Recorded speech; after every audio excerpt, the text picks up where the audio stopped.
This is the Work Smart Hypnosis podcast, session number 411, Grant Offenberger on dynamic storytelling. Welcome to the Work Smart Hypnosis podcast with Jason Linett, your professional resource for hypnosis training and outstanding business success. Here's your host, Jason Linett. You are about to listen in on a conversation that I'll openly tell you went exactly as I expected it to be, however, may not begin exactly as you expect it to be.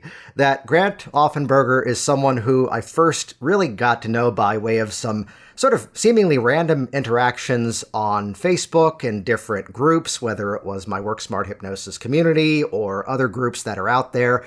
At one point, answering someone else's question, and you'll hear the story around this by tagging me and linking to a video of mine that's over on YouTube, and then with no specific intention, kind of reaching out and engaging in some conversations, which this was not the goal of it, but then eventually went through our Work Smart Hypnosis live online training that we do. You can see the details of that event and all the upcoming schedules of them at worksmarthypnosislive.com. And somebody who I already knew had done some training in hypnosis, yet clearly had a very specific passion that was driving it. And you just meet these people who have a unique perspective, a unique take on the world. So if there's any sort of big promise that I can share with you in advance of diving into this episode, that you'll hear us have this incredible epiphany toward the end of this conversation, that it's only toward the end we realized this was going to be episode 411. So Grant's going to give you the 411 on dynamic storytelling. Boom. See that? Yeah, wish we realized that earlier, because man, that's clever. Instead, though, yes, dynamic storytelling. Yet, of all things, here come the sort of hooks to grab your attention of how the story of a lost dog became the official launch of his hypnosis business. The experience of a fascination and, let's say, more so of a curiosity as to what makes ideas and belief systems transform into movements and even cults, like they often do, that then become the core story in terms of how people also produce change. That I look at that classic Wayne Dyer quote that when you change the way you look at things, the things you look at begin to change, yet also when you come at a concept from an entirely different angle, you often find a much more streamlined way of getting from point A to point B. How, again, Lost Dog became the official launch of a business. The way that he's been making use of local fairs and speaking opportunities to truly share what he does. And listen in carefully. I've told this story indirectly before, and I'll keep it brief here. Yet it's the time that we brought someone in as a guest training. And even years after that guest training event, I still had 29 people raving about how amazing it was. And I had one person who continues to this day, every time I interact with him, tell me how much he didn't care for that other trainer's material. And from the same source of information, 29 went in a positive direction, one of them went in a negative direction, and let it now completely define his relationship with me. Or the lack thereof, if I can say it politely, because just enough is, it's 12 years ago, dude. So the reason why I bring this up is because Grant tells the story here of a much earlier training or some other side events that he's gone through in his own continued education. And you're going to hear a pretty remarkable strategy of how to approach a training, even if you find it might not be necessarily delivering what you're looking for. And it's something that was one that I wrote down to go, oh, that's good. Oh, I'm going to use that one. So, hey, Grant, thank you for that one. We'll put links in the show notes over at worksmarthypnosis.com. Again, this is session number 411. So we've made this easy for you. You can just go over to worksmarthypnosis.com/411. Type in those numbers. The only complaints I get of it didn't work are the people who tried to spell it out. We're not going to program both. So type in the numbers 411 as an extension after the /. That'll take you directly over to the show notes for this week's episode. And while you're there, a big focus of this conversation was about creative applications of business. And I'd encourage you to check out this website, hypnoticbusinesssystems.com, which if you're a longtime listener of this program, it's in a few weeks. We are celebrating 9 years of releasing these episodes. I've been doing this a while.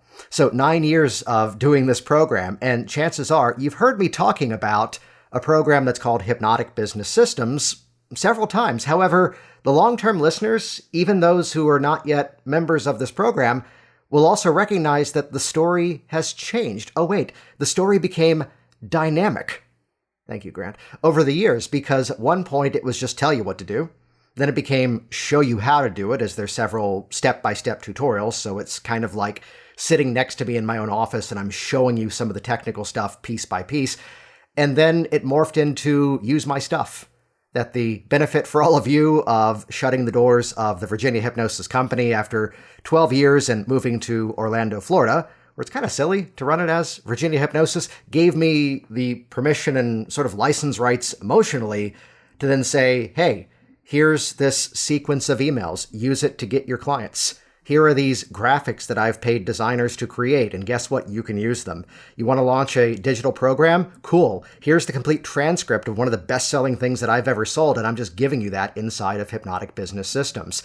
Here's the step-by-step of the exact words that your clients and mine are already typing in the web to find what we do. So those of you who maybe have dragged your feet on this project over the years, well, now's the time, because it's either a single payment or brief installment toward lifetime access, and then you own the program as well as any future updates that we add to it. Check out the details. You can get started on a very reasonable, very easy installment option. All the details, watch the video tours over at hypnoticbusinesssystems.com. And with that, here's the 411. See, told you we'd work that in there. Session number 411, Grant Offenberger on dynamic storytelling.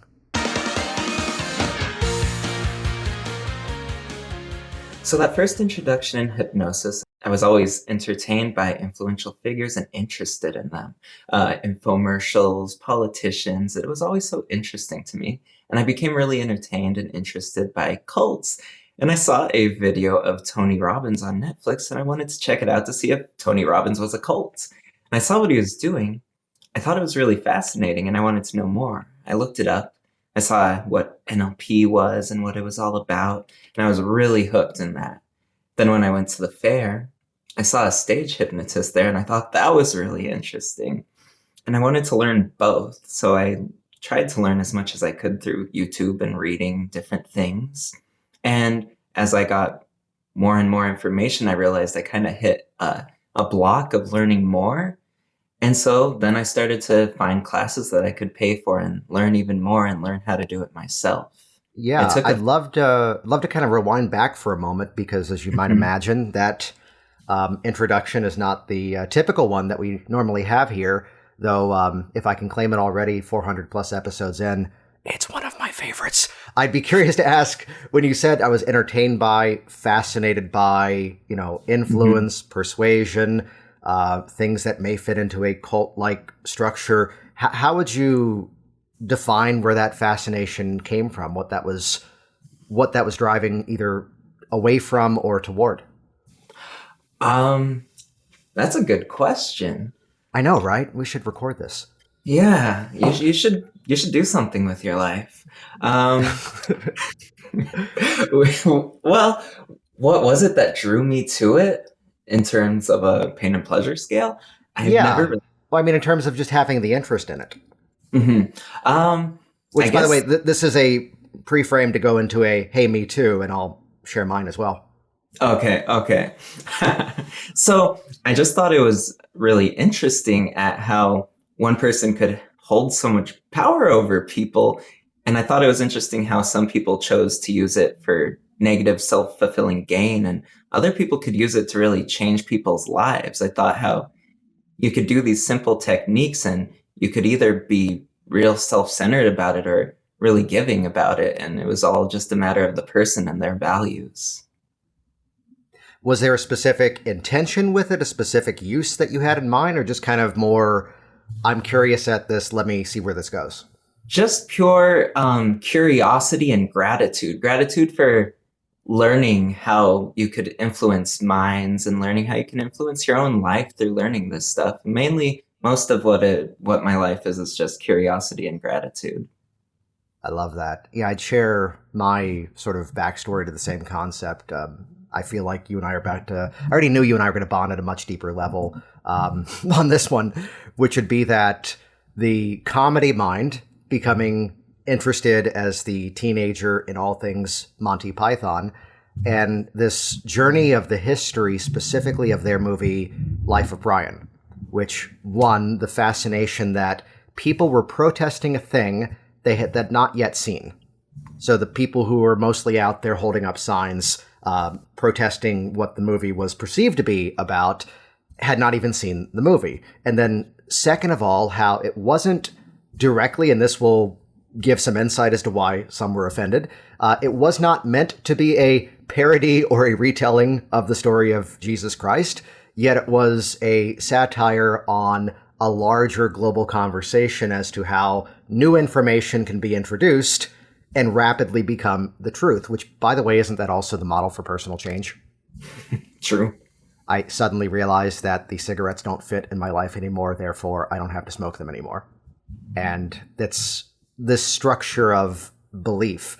I'm going to give a quick plug here just to a previous podcast episode, number 297 of this series, with Chantel Neufeld, who the episode is called From Cult to Freedom. Definitely one that's worth a listen. And I'd share the fascination was kind of akin to something you just said there, that all communication is influential, all communication is persuasive. So if that's going to be happening anyway, you might as well do it ethically and intentionally and effectively at the same time. And that's a lot of vowels, and it sounds close to alliteration. So then on that journey, and I mean, mine was one of magic and other interest, you then found this pathway into hypnosis and NLP. What did that begin to answer for you? What did that begin to fill in the gaps of? So learning all these different things with hypnosis and with NLP, at first it began to change my life, the way I communicate, not just with myself in my own mind, but the way I communicate with other people, with my now spouse, with the way I communicate with everyone around me. It really helps me resolve issues at a much more productive, faster rate. It's really made life a lot better just applying it into my own life. And then as time went on and I learned more and more and went to the classes, I was able to apply it to other people's lives and help them out. Yeah. So then what was the career path? What was the fascination before hypnosis really appeared? Before hypnosis appeared, I worked at restaurants making ends meet. I've always been fairly comfortable. I make do with what I have, and I lived alone with my then now wife, then girlfriend. We made ends meet, of course, but it wasn't that comfortable. There was always better ahead, I could tell. So then was the interest of going into this you mentioned seeing a stage hypnotist, you mentioned, going through hypnosis trainings. What was kind of that first intention of then moving into this? My intention was, at least at first, it wasn't, I'm going to make a career out of this. I'm going to make a lot of money. It was simply, I love this. I think this is super interesting. And if I go to this class, I can learn more of how they do this, because I want to know how to do this. I didn't quite know if it would take me to a career path, if this would be my life. But the first class I went to was a weekend 3-day class. And I remember the last day on our last break, going to the restroom and texting my now wife, texting her, wow, this was amazing. My life has changed. I don't know how my life changed, but I knew it was changed forever. Nothing was going to be the same. And that's true. Yeah, I love that. That's fantastic. I have a feeling there's a question I can ask you that I don't think I've actually asked anyone ever before on this program. So, hey, Grant, don't let me down here. That I know fascination with story, fascination with movements of people from one set of beliefs to another. I've got a feeling that whether it's defined yet or not, it may about to become defined here. Is there a specific, let's say, subtext that you have in mind as you're now beginning work with a client in terms of what perceptions truly need to shift beyond what they've brought to the table of their specific goals? Well, I know when they come in with an issue, most of the time the issue is not the issue. Yeah. Most of the time they come in with a specific issue, and there's a deeper subtext to it, of course. And that's kind of the trick of it, at least with me and my clients. They come in and they tell me everything that makes them suffer. And we go a little deeper and we find the real reason why they're suffering. And then I feel it's my job to create a better story for them. They're telling themselves a story of they suffer because of this, and if things were this way, it would be better. And it's my job to come up with a more entertaining story for them to latch onto, a story for them to live their lives on. And that's basically how I view it, is that a lot of the success I've found with finding new stories for my clients is just showing them that life isn't full of have-tos, it's full of get-tos. If you view it as, I get to do this rather than I have to do it, you're doing the same thing, but it changes it to a feeling of gratitude. You know the thing where they often say in coaching you're supposed to avoid the question of why, because the word why puts people on the alert, puts them on the defense. Have you ever heard that before? Right. All right. So why do you use the word entertaining? See what I did there? I feel like that's, for me at least, how I live my life. Everyone's got different stories, but my story is that's the purpose of life, pure entertainment, because I mean, that's what everyone's doing. They're all looking for a way to entertain themselves. People don't like to be bored, and they'll find all sorts of ways to entertain themselves, whether it's growing their muscles bigger at the gym, whether it's learning new things, whether it's suffering, whether it's becoming addicted to drugs. They're looking for something that changes up what they have now. They're looking for a form of entertainment, is how I view it. And so I like to find the best way to entertain myself that also brings others up. Well, I look at the word entertainment, and, here would be the typical definition of that. And the same can be said for, we can approach humor from different angles. Humor doesn't necessarily have to be the setup and the punchline, the joke. Yet, as soon as someone is looking at their issue from a different angle and they can't go back to the old way of perception, then there often is this laughter, which is just that catharsis, just that release. And I'm just kind of branching off of this word entertainment because I love it so much, of how it's the stories that we are the most drawn to are the ones that we end up repeating the most. So if we can, let's paraphrase slightly here, if we can learn to love a different version of the story better, that's going to overwrite the old one, right? Absolutely. I've got to ask here, is there a story that comes to mind of course, keeping it private, of course, with clients. Is there a story of a specific client journey that kind of illustrates this, or even something that you've been through that illustrates this? I mean, I would say every client, what we're describing pretty much is reframing a situation. And that's pretty much every client. That's my whole job, is to reframe things for them in a way that is viable for them, a way for them to latch on to. Like, I remember when I was first starting out and I had someone who was afraid of flying. Well, when I was first starting out, I didn't know if I was any good at anything about this. I was just starting out and I was really nervous.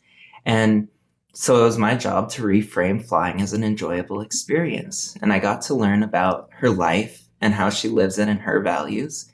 And it went from flying was a terrible thing where she thought she was going to die and she's grabbing onto her husband's hand, holding on for dear life, listening to music, trying to drown out the thoughts of anguish. And I got to reframe it as, this is her time. This is her me time to relax. This is the only time she gets to hold her husband's hand and just be with him. This is the only time she gets where she gets to just listen to music and no one can demand anything from her. And she latched onto that, and flying's been an enjoyable experience since. And there's plenty of different stories where it's taking it from a have to, you have to fly, to a get to, you get to fly, you get to do all these things where you normally couldn't on the ground because everyone needs something from you. What's really great about that is it sort of mirrors some of the principles right out of, sort of Eastern philosophies around your problems don't go away, your problems just become more interesting.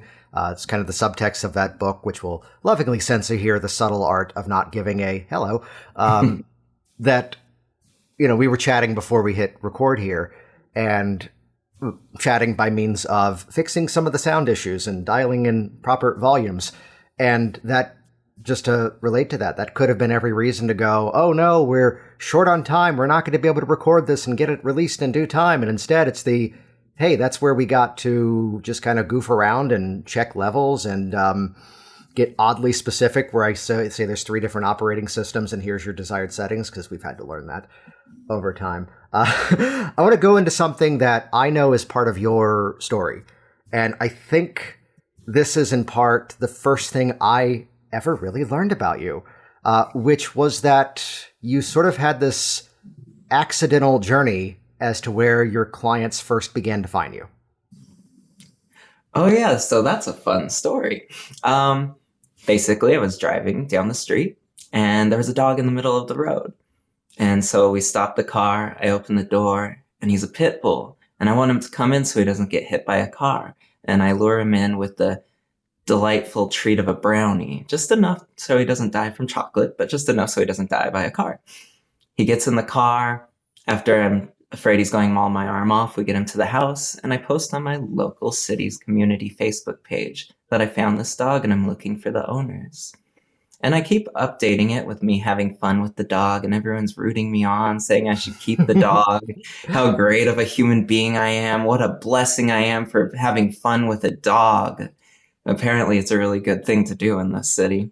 And as I'm posting, this is becoming one of the most popular posts on this community Facebook page. Everyone's seeing it, commenting on it, telling me what a wonderful human being I am. Past clients are seeing it and now singing me my praises, posting on that page about what a great hypnotist I am. And because of that one post about me finding a dog and trying to find its owners, I got a ton of clients from people seeing that. People seeing that and just seeing I'm an authentic, good human being. They wanted to see what I could do for their lives.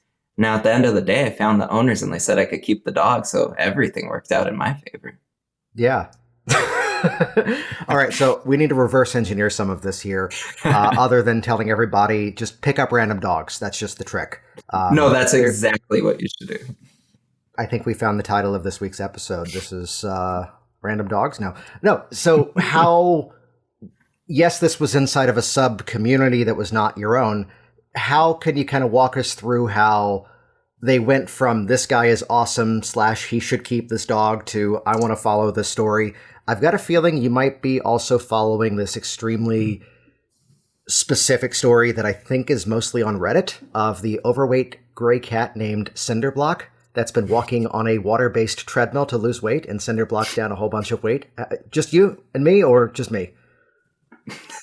All right, everybody Google this, and there's your reason to join Reddit. It's worthwhile. But I mean, I've been following that story, and the same as here were the people in your community who were following this epic quest of let me find this dog's owners.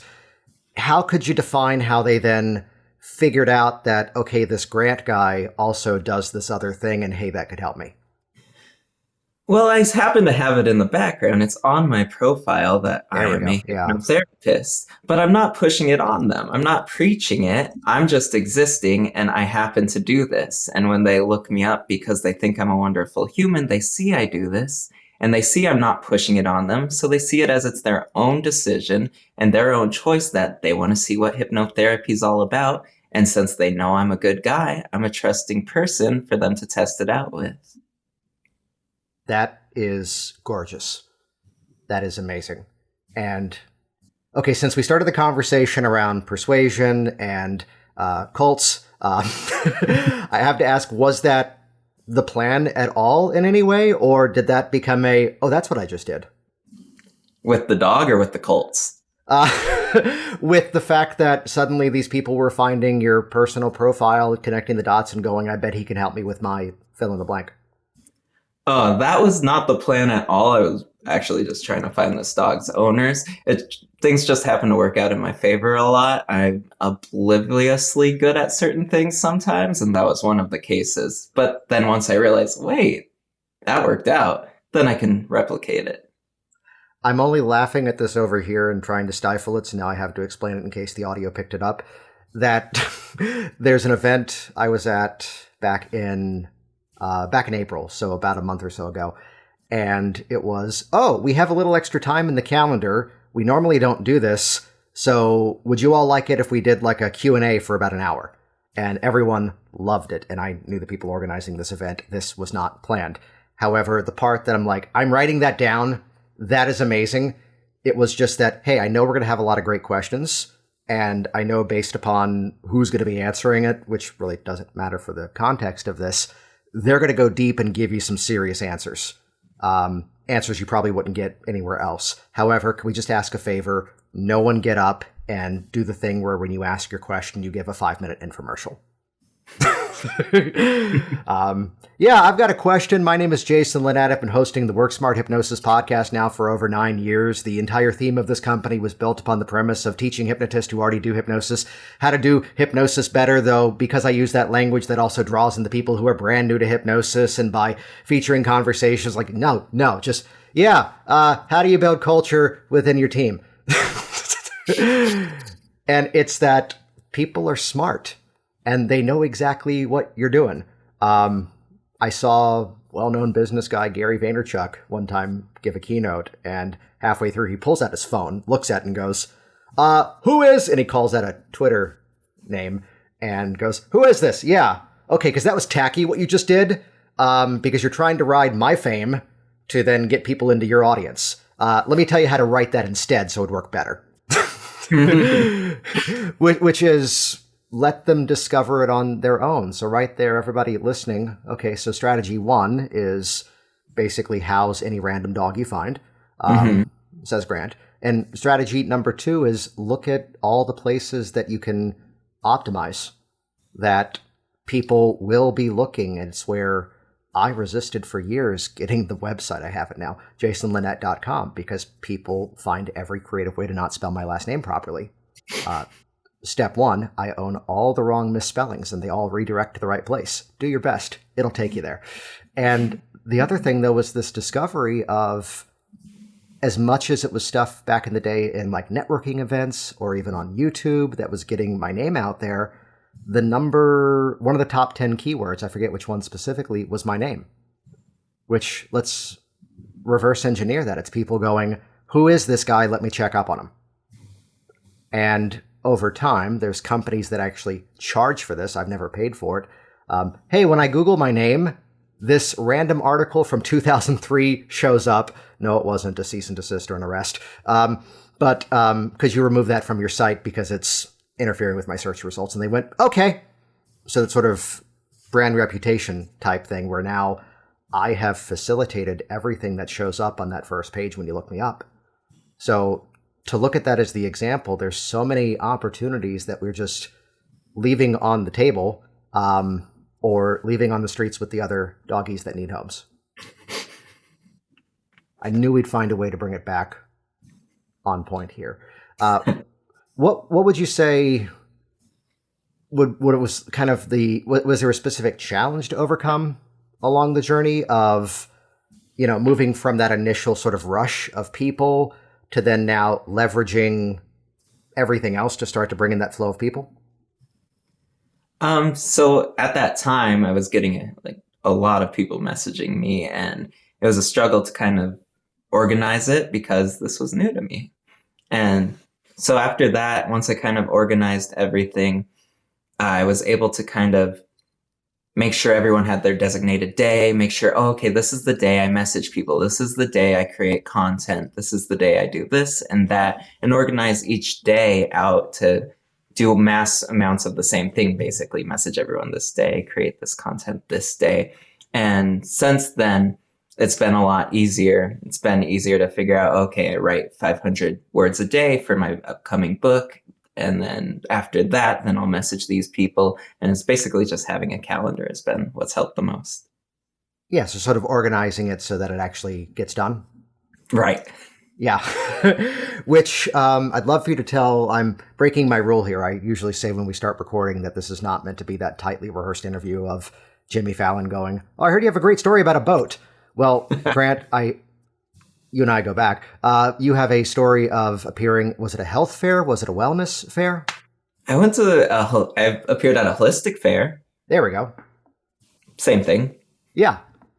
And I'd love to hear the details on that, just because, again, you're someone who, as I've seen it, just kind of finds your own organic, creative way to make something work. Right. So I saw it advertised and I went there without having a booth. I just went there to check it out, to meet the people, for them to fall in love with me to tell them I found a dog. And after that, I got a booth the following month. I made sure to get everything ready. It's beautiful. It's all the exact shade of blue it needs to be. Learn from the best about colors. And I needed to figure out ways to captivate the people. So I had a seminar that went very well. I had the seminar structured almost hypnotically, and then a group hypnosis with the element induction. People were deep in it. I was surprised that there was 2 people that wouldn't get out of it until some intervention. But I had a neurolinguistic programming alphabet game on a giant board in the front of my booth. And that way I could, for free, teach them the NLP alphabet game. And with that, they're flailing their arms around, moving their legs, shouting the alphabet, and it's drawing a lot of attention for me. Oh, nice. So they're having fun. I'm not a weirdo going, hypnosis, hypnosis, hypnosis. They're doing the advertisement, A, B, C, and everyone starts looking. Why are people screaming the alphabet and flopping around? And that gets more people coming over, and I teach them how to do it, and they win a free prize. I gave them a mala bead necklace so they could meditate on their own. They could do mantras or auto-suggestions. And so they're really encouraged to get these necklaces to flop around and give me more advertisement. And once they were there, I would just talk to them like they're people, because chances are most people are people. And I would talk to them and they'd get really interested. And I'd be like, well, I'm not going to do full sessions here because I can't ensure you're in full ecology here and it wouldn't be right. But I have these little hypnotic or subconscious games I can play for various staggered prices. So for $30, we can do the cube. For $60, we could do mindscaping. You can reach out to me and we'll schedule an appointment right now for the future. And that's how I would do the holistic fair, was basically getting people to play a game in front of my booth that would draw more people over to me. And then I would sell them on other things if they were interested. And that also got me better business opportunities as well. Like I got booked for a very similar thing in Beverly Hills that's coming up. I'm getting booked for another event, another speaking event in a store that's nearby there. I'm going to go back the following month. It was pretty successful, with me having a ton of fun, meeting a lot of people, me making profit, and me teaching people stuff for free. That's so cool. That's so cool. I need you to break down a little bit more of the NLP alphabet game. Okay.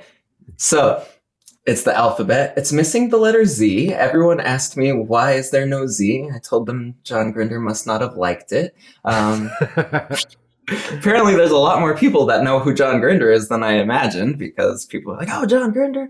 And so they would read the alphabet out loud, and there's corresponding L's, R's, and T's under the alphabet for left, right, and together. They would lift their hand and snap it by the designated L, R, or T as they said the alphabet. So A, B, C, you get the gist. Once they got to the final letter, they would go all the way back and doing it again. And then they would incorporate the opposite leg. So if it was the left hand, they'd lift the right leg. If it was the right hand, they'd lift the left leg. If it was together, they could either do a dip or jump in the air a little bit. And that got a lot more people interested in coming over too, as they saw me demonstrating it. And I'm jumping around and dipping around and whatnot. And that's how I would show them how to do it, and they'd do the rest. It was easier for me because I showed a lot of people how to do it for 5 hours straight. But other people would kind of have difficulty, and they'd be excited when they finished and they got a free prize. And it would help them kind of get to a peak performance state. And then they'd want to learn more on how to get to better peak performance states and how to really utilize their mind. Yeah, I love that, because it's basically illustrating that communication can happen on multiple levels, and many other metaphors can be drawn out of this too. And if anything, I think you may have just nailed, the best pattern interrupt for drawing a crowd. What's that? Oh, having the people do the stuff for you. And yeah, that's great. Yeah. One of the things I wanted to chat with you on here was this journey of, you're someone who I've seen, like I didn't know the story of the original 3-day training. And I know you've done multiple different trainings over time. You went through the one that I do along with Richard, our Work Smart Hypnosis Live event. What's kind of that motivator for you in terms of looking at, other learning opportunities, ways to further, advance what you're able to do? So there's a lot. The fun thing about learning hypnosis and all this is there's so many different things to learn. I wake up and the first thing I do is learn something hypnosis. When I'm in the car, I'm learning, it's nonstop just learning this stuff, because I can learn sales, I can learn business, NLP sales, NLP for therapeutic reasons, conversational hypnosis. There's just so many subgenres to learn. And I like to teach myself as much as I think I can teach myself on my own. And then once I kind of reach that limit of I feel like I don't know what else to look up, then I'll find a class. I try to find something that's within my budget, because to this point forward, the only time I've ever spent more money than I've made in with hypnosis was the first class I took. That was $200. And so I like to make sure that they have good reviews, that they're teaching something worthy of learning. And then I'll invest my money into that. And I usually get something pretty good out of that. If I'm not getting something good, I'm at least taking as many notes as I can. So I'm learning new words and terms so I can look it up myself. That's what I did with the first class. That really helped me. It taught me some good foundational things. And with writing the notes, it taught me how to get a lot better, because I didn't know enough to help random strangers. And then I wrote all those notes and I looked up everything I wrote. That's how I found the Dave Ellman induction, because they briefly mentioned there is a Dave Ellman. And so I looked up the Dave Ellman induction and I found a video by a beautiful man named Jason Linett. And he so perfectly taught the Ellman induction. I thought this was amazing. He taught exactly how to do it, why you would do it this way and not that way, the whole structure and foundation of it. And I watched that video nonstop for a month, all the time, until it was just ingrained into my mind. And so then I felt, well, if I can do this Ellman induction, I can probably see people, because I kind of know how to reframe stuff and help people. I've been doing that forever. So as long as I can do an induction, I can go from there. So then I tested it out on my now sister-in-law. She loved it. And I started seeing people. I was worried I wouldn't be good. So I started off as, pay whatever you think it's worth, because I didn't want to rip people off and charge them if I wasn't doing well. And people were paying me a lot more than I expected. So then I was like, well, if I'm that good, I should charge that amount. And it's just gone up. And I realized as I charge higher and higher rates, I've been getting people to be more dedicated to getting the help. It's been interesting. I wanted to remain cheap, but the more I raise my prices, the more dedication and more change people are making. Well, how would you sort of quantify that? How would you be able to, how have you been able to personally measure that and say that's the connection? Of the prices? Yeah. I feel like they just feel they've made a deeper investment, because they literally have made a financial investment. So when it's, pay whatever you think it's worth, I'm getting people that just kind of want to try it out, think it's maybe a party trick, maybe it's stage hypnosis, just fill in their day, and maybe they'll pay $20. But when you're paying $120, it's not the end of the world with money, but it is a good chunk of money. You better be getting something good out of this if you're going to be paying someone you don't know $120. And they have more dedication because they've put more investment in it, more time, more money. And with that, I've given them more homework. I've been more present with them, giving them self-hypnosis audio tracks that I'll make after our session when I realize their values and what they really want, giving them videos. And some of them will do it because they'll do the homework because they realize they've made an investment. They've made a larger investment. That's one of those aspects that I just have come to know and love so much, not for the purpose of, yay, they're paying us more. It's that the easy phrase that people throw around is that those who pay attention. And, there is this balance to be had around, still being accessible in ways to a specific audience and not necessarily letting it be the sort of hack response of going, just raise your rates. That's all it is. You just raise your rates. That's all it takes. It's like, well, no, hang on. And if you heard what Grant said here, it comes around to he's been adding more value along the way because he's seeing more value, not just in the financial spend, but also, well, their emotional spend, their emotional involvement in the process. Have you found any specific sort of, hurdles or roadblocks that may have presented themselves before that seem to have faded away as a result of now increasing the rates? Yes, I was getting people that weren't really interested in getting help. They just wanted to see what trance felt like. And so then they'd come with these suffering stories, but they didn't seem to really want to do anything on their part. They just wanted to sit there, go into trance, and be faith healed, basically.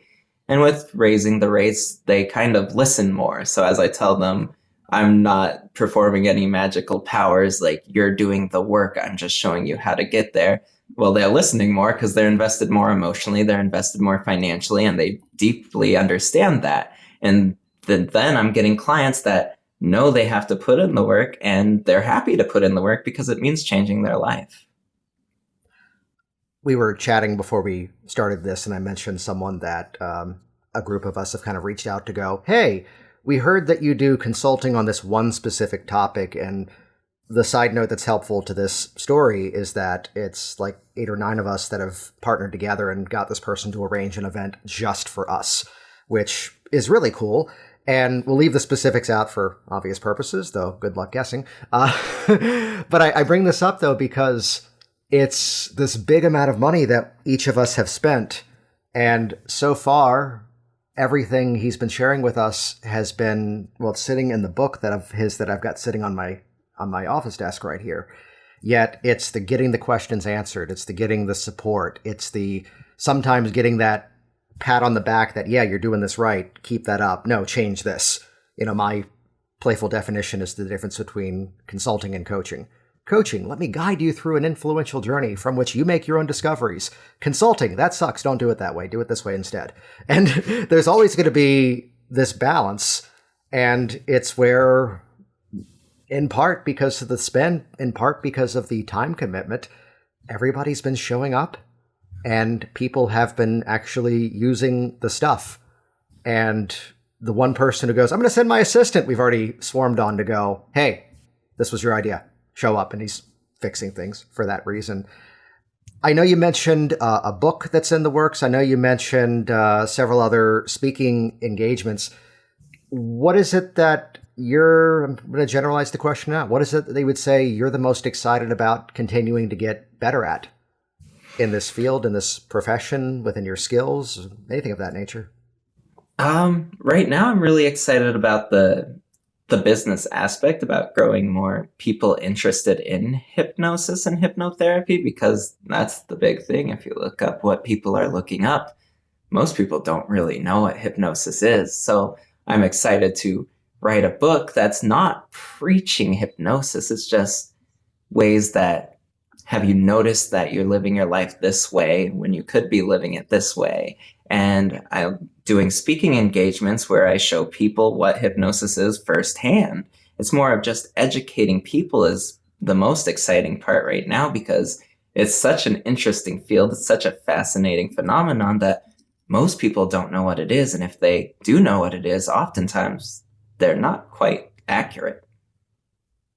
Well, you mentioned reframing, that of giving someone the opportunity to then see it through a new filter, through a more persuasive understanding, or even a way that directly applies to them. The same way that people who were following the story of the lost dog were then going, who is this guy? And then wanted to follow up and then connecting the dots themselves. Right. Yeah, reframing is everything. I think that's my entire job, is reframing from an entertaining tragedy and reframe their life into an entertaining comedy is basically, at the end of the day, what I feel I'm doing. Awesome. Hey, this has been great, and really glad we had this chance to connect and capture this conversation for everybody to hear. For those that want to get in contact with you other than waiting for the next lost dog, what's the best way that they can find you, they can get in contact?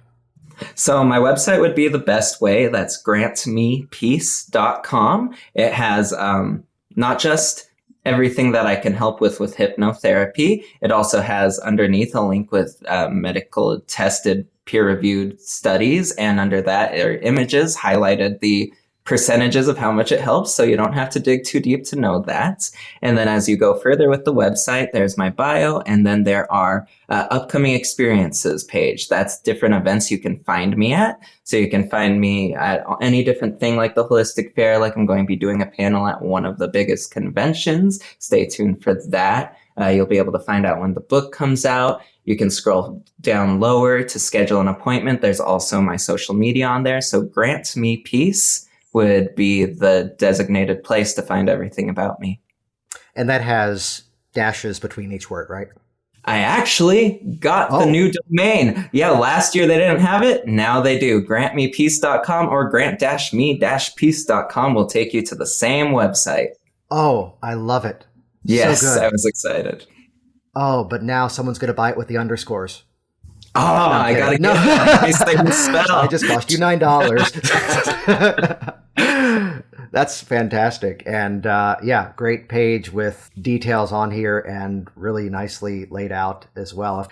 This is episode number 411 because Grant's got the 411 for you. I'm ashamed I didn't think of that until just now. We got to redo the podcast. Well, I'm about to record a custom intro, so I'll just pretend it was my idea from the beginning, and then we'll just pretend this part was... Anyway, but this has been great. I kind of ask you two things to kind of wrap this up, which would be, is there anything specific that you wanted to chat about that you'd love to share some insights on, something that you often see people approaching from, you know, an angle or perceiving to be a challenge, that you see another way to resolve it, whether it's personal change, whether it's our hypnotic work, or quite simply anything else you want to bring to the conversation? Oh, that's a good question. I'm not quite sure given all this freedom. Basically, yeah, just as long as you're passionate about this, great things come. I didn't know anything when I started, and I pretty much probably still don't know a ton, but I'm just so passionate about this. This is when I wake up, when I go to bed, it's nonstop hypnosis. As long as you're passionate about this, doesn't matter where you are, I think you're going to do great.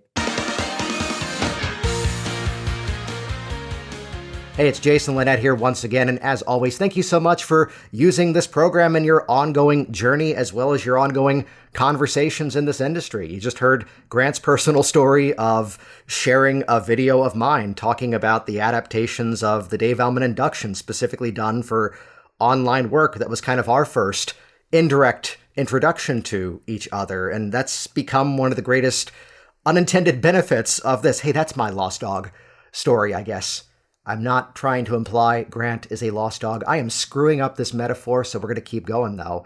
You can find all the details and links to connect with Grant in the show notes of this episode over at worksmarthypnosis.com/411. And I have been sworn to secrecy, but I will say this.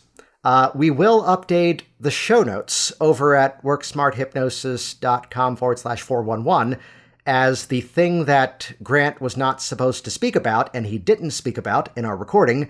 Is that cryptic enough for you? Sometime September or October 2023, come back to the episode and go to that page, because we'll be sure to update with the very fascinating developments that, oh wow, this is amazing. You guys need to find out about this. And I was tempted to hold back the release of this episode until the thing happened, but still, it's like, no, let's release it now and build two audiences and point to this one twice. So check out the show notes /411 for all the details over at the worksmarthypnosis.com website. And again, head over to hypnoticbusinesssystems.com. In terms of the business of doing a hypnosis business, you can have these incredible techniques, you can have these wonderful strategies for change, yet what good are they unless you actually have people you're working with? Otherwise, it's a very expensive hobby. So stop guessing and use exactly what works. Check that out. Get all access pass now to Hypnotic Business Systems over at hypnoticbusinesssystems.com. We'll see you inside. Thanks for listening to the Work Smart Hypnosis podcast at worksmarthypnosis.com.